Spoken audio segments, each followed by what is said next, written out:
Boa tarde a todos os ouvintes e bem-vindos a mais um episódio do canal Bioética CB.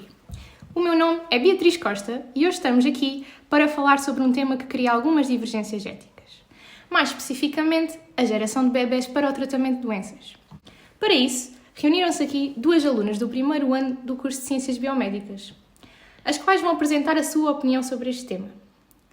Para quem desconhece esta técnica, ela consiste na geração de bebés medicamente, os quais são bebés concebidos por meio de fertilização in vitro, pelo que antes da realização desta, são efetuados testes aos zigotos para avaliar compatibilidade genética destes com o irmão ou irmã que necessita da cura, a qual pode ser obtida através de doação de sangue, tecidos, órgãos, etc.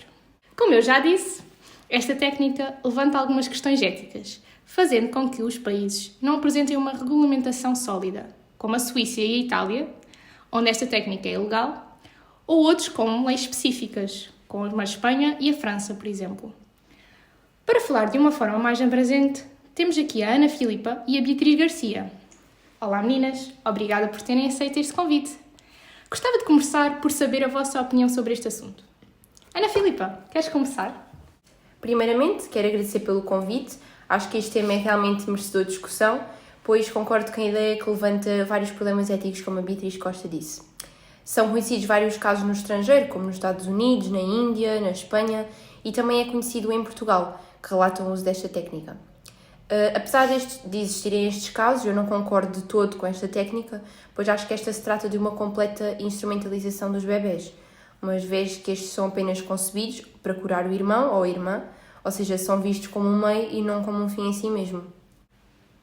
Desde já, quero agradecer também o convite. No meu caso, eu não concordo com a opinião da minha colega. Acho que esta técnica tem vindo a salvar cada vez mais vidas, sem prejudicar a saúde do bebé medicamente e sem colocar em longas listas de esperas para transplantes. Já que a Ana Filipa referiu que o bebé é instrumentalizado, gostava desde já de contrapor a sua posição. Pois acho que todos os bebés nascem sempre com um propósito, seja por caprichos dos pais, por quererem mais um filho, ou até mesmo para fazer companhia a um irmão. Assim, eu não concordo com esse argumento e que esse argumento seja usado para refutar esta técnica, uma vez que os bebés já são naturalmente instrumentalizados por diversas razões e esta é só mais uma dessas razões. Muito bem. Então assim podemos aproveitar que vocês as duas têm opiniões distintas e fazer um pequeno debate que vai ser mais esclarecedor para quem nos está a ouvir, acho eu. Ana Filipa, queres responder ao que a tua colega disse há bocado? Eu percebo o que a Beatriz Garcia disse, no entanto, acho que tem de existir um interesse superior da criança. Já imaginaram o que é viver com a noção de que fomos concebidos apenas com o intuito de salvar um irmão e não por vontade própria dos nossos pais?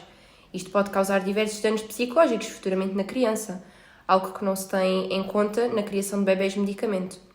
Logo, acho que o argumento apresentado pela minha colega não foi sensato, pois é completamente diferente uma criança crescer e saber que foi criada devido a um desejo tanto do irmão como dos pais e saber que foi criada apenas com o intuito de salvar o irmão ou a irmã.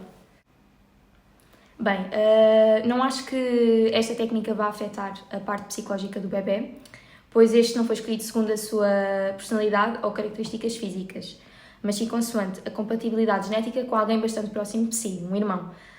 Para além do mais, esta técnica também vai ajudar os pais que eventualmente se vão encontrar debilitados devido ao estado clínico do bebé que têm doente. Então, e o facto de existir a destruição de embriões? Tal como no início a Beatriz Costa referiu, existe uma seleção de embriões antes de se executar a fertilização in vitro, sendo que os que não são compatíveis com o irmão em causa são completamente descartados ou simplesmente congelados e praticamente nunca são utilizados. Ou seja, mesmo que o bebê futuramente não possua danos psicológicos, existiram várias outras vidas que não tiveram possibilidade de se desenvolverem, pois acho que, na minha opinião, uma vida começa a partir do momento em que um espermatozoide e um óvulo se unem e não mais tarde. Pois, aí já vamos tocar num outro ponto, que na minha opinião uma vida só começa a partir do momento em que o coração do bebê começa a bater e não apenas quando existe uma união do espermatozoide com um óvulo.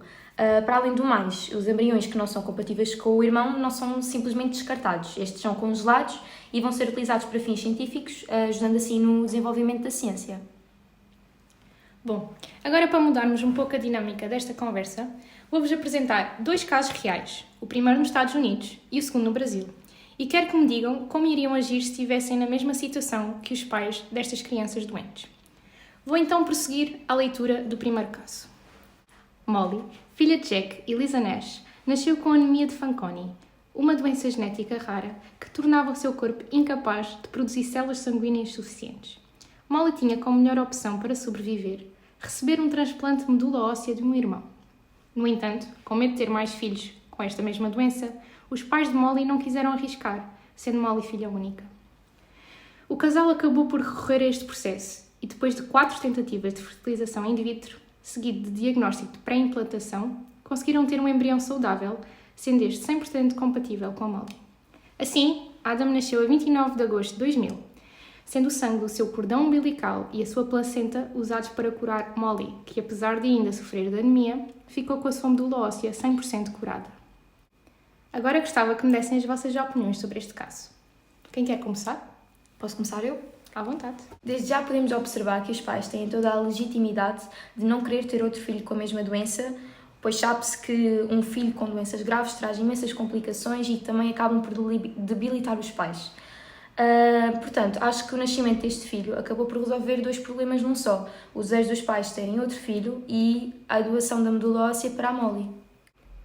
Pois, eu entendo tudo o que disseste, no entanto acho que existem muitas outras formas de se proceder à cura desta doença, sem implicar a perda de 4 embriões, ou seja, na minha opinião, a perda de 4 vidas. Pelo que sei, esta doença, apesar de ser grave, não é fatal, causando na nascença defeitos ósseos e esqueléticos, defeitos também nos olhos e nos ouvidos, a descoloração da pele e também problemas renais, enquanto nos adultos provoca órgãos sexuais menos desenvolvidos, menstruação tardia e também problemas em engravidar e levar uma gravidez até ao fim.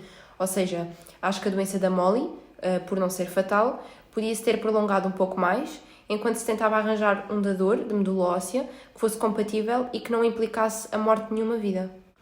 Muito bem, então agora vou proceder à leitura do segundo caso. Em 2013 foi conhecida a história de Maria Vitória e da sua irmã Maria Clara. Maria Vitória sofria de talassemia marror, uma doença rara que por vezes pode ser fatal. Foi então, através desta técnica, que os pais de Maria Vitória tiveram Maria Clara, nascida em 2012, sendo as células do sangue do seu cordão umbilical retiradas no nascimento, juntamente com algumas células da sua medula óssea. Quando a bebê completou 1 ano, estas foram transplantadas para a irmã mais velha, curando a mesma. Então, e relativamente a este caso, a vossa opinião muda ou mantém-se a mesma?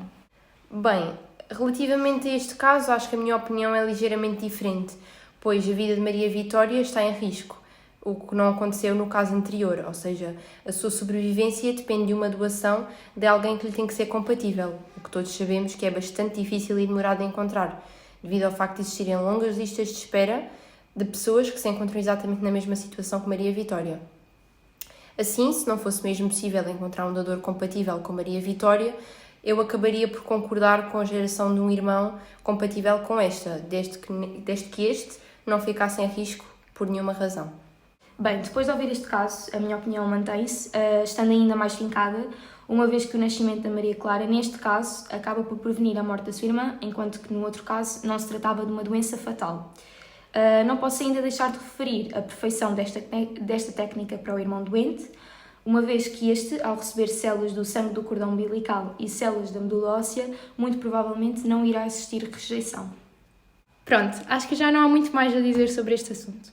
Para trazer uma quantidade de opiniões mais generalizada, a minha equipa elaborou um formulário online durante 24 horas, feito com o consentimento informado de todos os participantes, claro, ao qual responderam 100 inquiridos de diferentes faixas etárias e sexos.